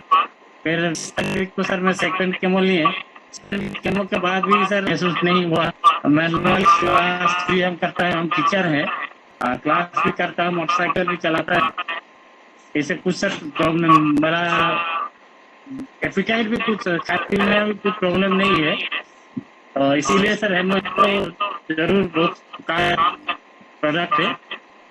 और अभी सर हम और सर हम 1 दिन में लेते हैं। अ, मेरे सीनियर लोगों का बोलना थर्ड के में मेरा सर है जुलाई 11 को 11 तारीख मेरे को लेना है वो 4 मतलब डेली 4 पाउच। बाद सर हम क्या करेंगे, और 2 लेंगे क्या 3 लेंगे, जो होगा हम लेंगे सर। बहुत दमदार है। Thank you sir. Thank you so much. Sorry मैं डिस्कनेक्ट हुआ था, मैं पूरी बात नहीं सुन पाया, बट आई होप बाकी सभी लोगों ने बात सुनी होगी। हम लोग बिल्कुल समय नहीं लेंगे, मैं जल्दी से चलता हूँ। हमारे बीच में एक डायनेमिक लीडर मौजूद है, जे शर्मा सर, मैंने आपको अनम्यूट किया है, प्लीज आप अपना टेस्टिमोनी शेयर कीजिए। Hello, I am audible sir? आपका बैकग्राउंड वॉइस जो है वो म्यूट कीजिए, टीवी वगैरह ऑन है। उसको बंद या गुड मॉर्निंग सर। सबसे पहले 17 महीने से सही कर रहा था, न्यूरो की वजह से मैं बेड से उतरता गिर जाता था। सर कैमरे पे आ सकते हैं क्या आप? आ जाता हूँ। Yes, thank you. बहुत टाइम से सरवाइव कर रहा था। मेरी खुद की डॉटर हार्वर्ड में न्यूरो की बॉडी से पार्किंसन डिजीज एसोसिएशन की साइंटिस्ट है, और वो एडवाइस करती थी पापा की चक्कर में मत पड़ना, कोई सप्लीमेंट मत लेना, डॉक्टर के चक्कर में मत पड़ना, इसका ट्रीटमेंट धीरे धीरे होगा, एक्सरसाइज होगा। मैं सरवाइव करता रहा। आपको तो पता, मैं बाल भी जाके आया था नेचुरोपैथी में। मैंने बहुत कुछ एफर्ट्स करे। मैं एक इसका मंगा लिया था, डॉक्टर ने ऐसा ब्रेन वॉश किया कि मेरा हीमोग्लोबिन में छुपा के रख दिया था, मेरे को देने नहीं देते थे वो लोग, कोई सप्लीमेंट नहीं लेना। फिर मैंने उसको लिया लड़के इनसे, और मैं पानी से लेता था सर उसको। उससे मेरे को स्ट्रेंथ आई थोड़ी, मैं आराम से चल लेता था घर में कंफर्टेबल। मैं दूसरा मंगाया और उसको मैंने ज्यादा टाइम नहीं दिया था, और मैं दिल्ली बहुत बड़ा कलम में और एकदम कोई दिक्कत नहीं है मेरे को। और अगर मैं हम इसको और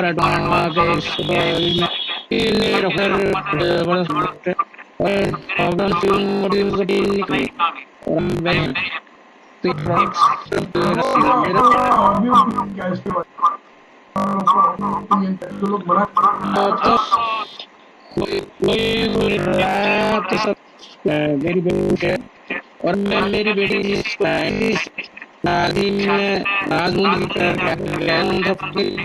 फ्लाइट से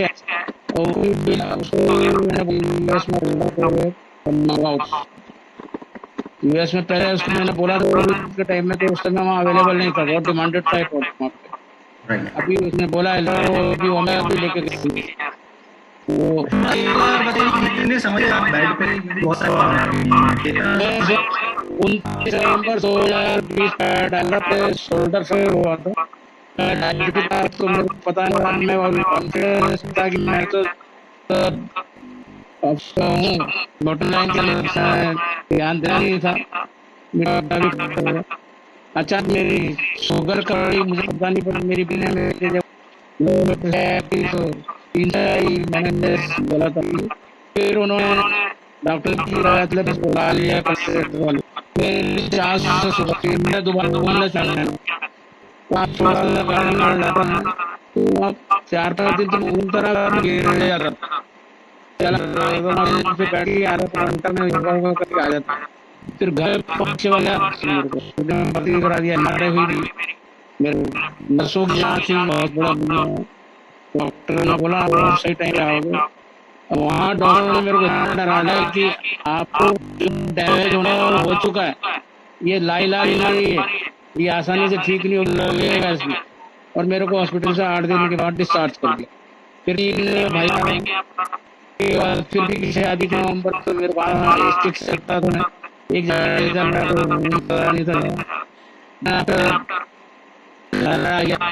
फिर मैंने थोड़ा और स्ट्रेन आने के बाद मैं कॉल लिया था आपकी कॉलेज में, बोला तो कॉल आ रहा। मेरे किसी फूड की जरूरत नहीं आ रहा मूवमेंट करता हूँ दिक्कत है और फिजिकल मेरे ये घुटने ऊपर और बहुत बता रहा हूँ की वजह तो मैं पैर में आएगा मैं ऐसा कर डर के मन में माइंड में ऐसा बाहर जाना से डॉक्टर बोलता है लेके रेल में वहाँ दिन के वहाँ करा दी तो 3 दिन मैंने उसको बैठा दिया। अभी मैं बिना किसी स्टिक तो मेरी पड़ी है कोई मतलब ही नहीं उसका तो और आई एम फ्रिक्वेंटली रन कर रहा हूँ मैं बिल्कुल ठीक हूँ 100% ठीक।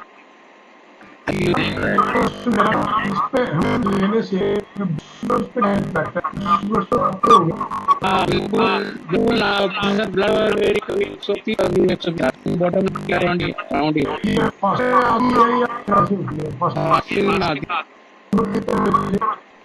सुबह रोज मैं तो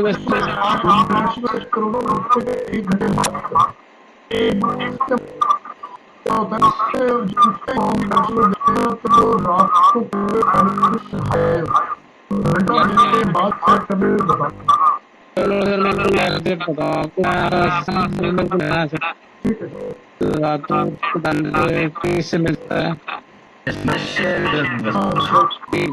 तो मैं वेलनेस आदमी लेकिन खुद हैरान कर रहे हमारी माइंड ही करता था बहुत और एक मिनट मेरे को थी तो मैंने मेरी बेटी को बताया मैंने बेटा ये मिनट ले बैठ करके खड़ा होता हूँ गिर जाऊंगी इस बल गिरूंगा कुछ नहीं पता मेरे को सिर के बल गिरूंगा पीठ के बल गिरूंगा कैसे गिरूंगा ऐसे मेरे साथ कई बार हो गया वो टैबलेट मेरे को सूट नहीं करती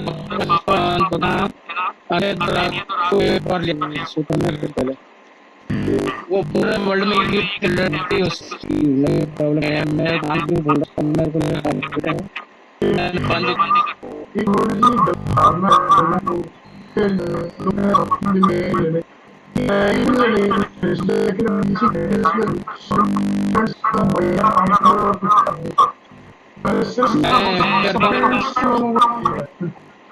बिल्कुल सही कह रहे हैं खुद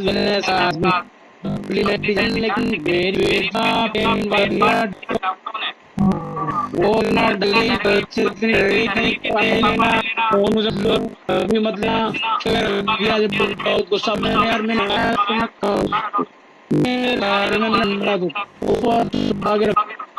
बहुत लड़ाई करी बेटी मेरी आई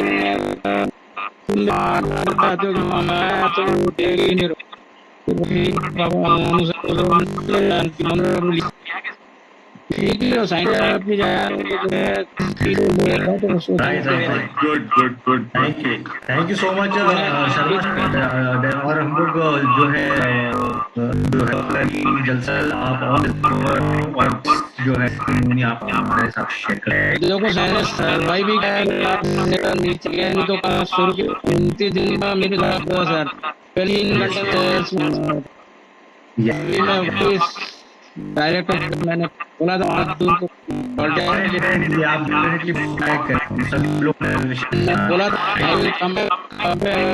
रेगुलरली ये 3 नाइट बंद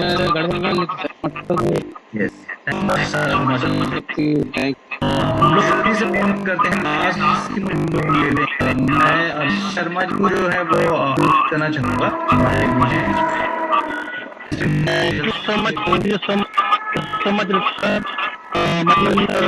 और करता हूँ और मेरा मन है तो लेके और मैं बताता हूँ मैं अपने डिस्ट्रिक्ट नॉर्थ से बात करता हूँ और जब आप है हमें इलेक्शन का केस चल रहा है तो मैं पार्लियामेंट पे उसकी करता हूँ यानी कि मुझे लिस्ट से डायरेक्ट होना पड़ा है और लास्ट टाइम आपने कहा होगा कि जब हमारे इलेक्शन यूपी में कोविड बहुत पीक पे था यानी मेरे को बोलता था कि कोविड पॉजिटिव और मुझे और फाइनली कि मैं भी कोविड पॉजिटिव हो गया और मैं आपको बताऊंगा 14 दिन तक की रिपोर्ट लगातार पॉजिटिव आई और डॉक्टर के ट्रीटमेंट में मैं अभी वीक में मेरी क्लाइंट है मतलब लोग जाने हैं, तो हम लोगों ने आपस में डिस्कस करके हम लोग लॉन्च और हम लोगों ने मंगाया कोरियर से, राइट। और मैं आपको बताऊं इतना मेरेकल रिजल्ट के बाद एनर्जी लेवल सब कुछ, मतलब जितनी भी मेरे प्रॉब्लम थी मैं नहीं कर पा रहा था और मुझे बहुत ज्यादा सांस हो रही थी, मेरा एनर्जी लेवल डाउन था, सब लॉट्स प्रॉब्लम आ गया, बट के अंदर से कवर कर गया और मेरे अंदर जो एनर्जी लेवल था और उस पेशेंट से जो मेरे साथ आए थे, मेरी टीम थे 14 से 9 लोग, तो मैं आपको बताऊं कि वो लोग आज भी कवर नहीं कर रहे हैं, किसी लंग्स का है, किसी इम्यूनिटी है, किसी का खराब है, मतलब अलग-अलग डिसीज को जूझ रहे हैं। मेरे पसीने का और मैं हम लोग जानते हैं कि लगातार ट्रेनिंग हम लोग आ रहे हैं और ये प्रोडक्ट था कि मैं सब लोगों को बता रहा हूँ, तो thank you sir, one of the in world thank you much. Sorry आपको डिस्टर्ब कर रहा हूँ और ध्यान आया क्योंकि मैंने फील्ड से जिन लोगों को बहुत सीरियस प्रॉब्लम है उनको हीमोग्लोबिन के साथ प्रोबायोटिक जरूर दीजिएगा, क्योंकि अभी मैंने एक पेशेंट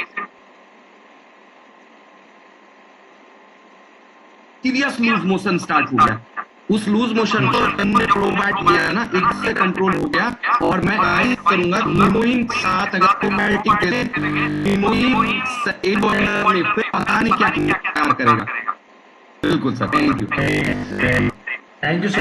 प्रोबायोटिक न्यूट्रास्यूटिकल मिक्स को अगर आप हीमोग्लोबिन के साथ में देते हैं तो और बहुत रिजल्ट है।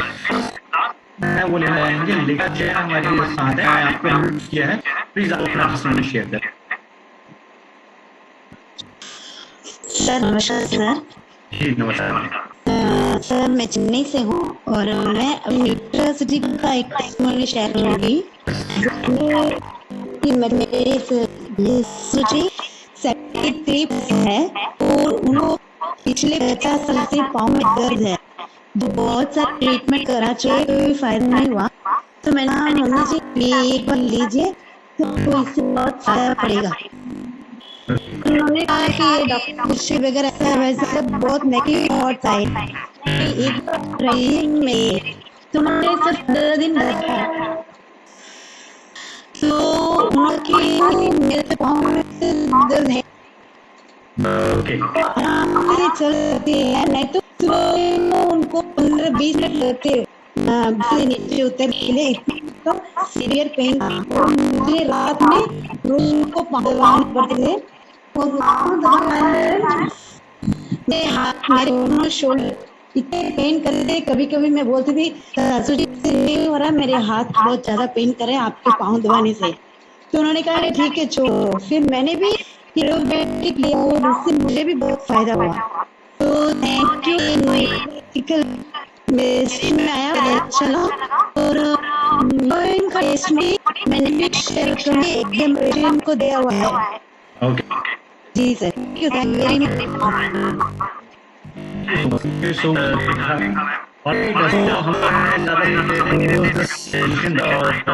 सभी लोग इन्फॉर्मेशन आपको मिला, बहुत